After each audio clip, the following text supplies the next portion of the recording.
प्रतीक, उसका नाम है डॉक्टर अम्बेडकर। चौधरी चरण सिंह ने कहा था, पांव खेत में नजर दिल्ली और जयपुर पर। चौधरी चरण सिंह भी बहुत बड़े विद्वान थे। उनके बेटे हुए अजीत सिंह, अभी उनके पोते राजनीति कर रहे हैं, वहां इंडियन नेशनल लोकदल चला रहे हैं। उन्होंने इसलिए कहा था, पांव खेत में जरूरी है, चूंकि हमारी कमाई है, हम किसान हैं, नजर दिल्ली और जयपुर पर कि कहीं लुटेरे काबिज नहीं हो जाए। इसलिए साथियों, बाबा साहब की मूर्ति बनी। इसलिए मैं याद दिलाना चाहता हूं कि दिल्ली और जयपुर में नजर बहुत जरूरी है आपकी। और जब देश आजाद हो रहा है, लाखों लोग बलिदान हो गए। 1942 में आंदोलन चलो डू और डाई महात्मा गांधी नेतृत्व कर रहे थे। जब आज जो दिल्ली में काबिज हुए बैठे हैं, ये लोग उस टाइम अंग्रेजों की गुलामी कर रहे थे, मुखबिरी कर रहे थे। ये दुर्भाग्य है कि 2014 में नारा दिया, 6 दिन आने वाले हैं, 2 करोड़ को रोजगार प्रति वर्ष, 7 वर्ष हो गए, 14 करोड़ लाग गया। नहीं, रेलवे बेच दिया, बीएसएनएल बेच दिया, बैंक बेच दिए, तेल बेच दिया, कोल बेच दिया, सारा मामला ही खत्म कर दिया। इसलिए वो चौधरी चरण सिंह वाली बात याद आती है।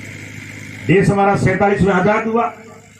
भारत के नेता अमेरिका गए, इंग्लैंड गए, फ्रांस गए, बताओ भारत का संविधान कैसा हो, कौन बनाए। वहां के नेताओं ने कहा कि तुम्हारे यहां कोलंबिया यूनिवर्सिटी से पढ़ के लड़का गया, उसका नाम डॉक्टर अम्बेडकर है। और वो विद्वान, 6 विद्वान विश्व में, उनमें एक था कार्ल मार्क्स, जिस पार्टी के नेता भी आपके भगवान जी पूर्णिया आपके सामने, वो भी 6। फुले ने विद्रोह किया, पुस्तकें लिखी, उसने कहा प्रत्येक आदमी को शिक्षा मिलनी चाहिए, ये ऊंच और नीच खत्म होनी चाहिए, मानव सब बराबर है, सारे के सारे एक रास्ते से अपनी मां से पैदा होते हैं। इसलिए अगर जात के आधार पर अगर हम किसी को छूत मानते हैं, इसी का परिणाम था कि हमारा देश गुलाम रहा।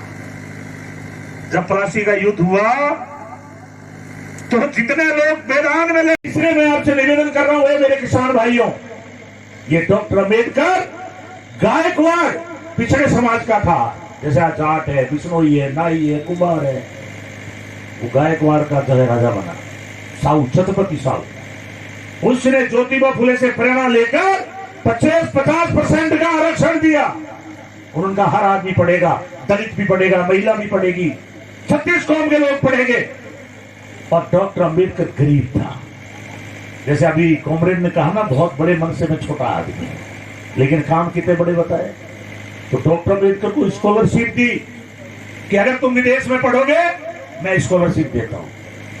उन्होंने स्कॉलरशिप दी और बाबा साहब जाके कोलंबिया यूनिवर्सिटी में पढ़े, अमेरिका के अंदर। वहां प्रजातंत्र था।